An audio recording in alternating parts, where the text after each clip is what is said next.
In this guide, I'm going to show you guys how to see Pandora listening history. Let's get started. First, launch your Pandora app. Make sure you have already logged into your account.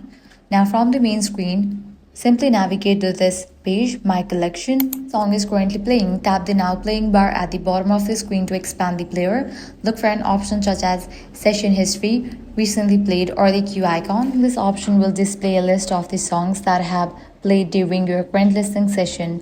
You can tap a song or artist to view more details, start a station based on that artist, or save the track to your collection if it's available with your subscription. If you're listening to a station, you can also visit the station's page to view songs that have recently been played on that station. Keep in mind that Pandora's listening history may not include every song you have ever played, and the amount of history available can vary depending on the app version, your subscription plan, and the device you are using. And that's it. If this guide helped you out, do not forget to like, share, and subscribe.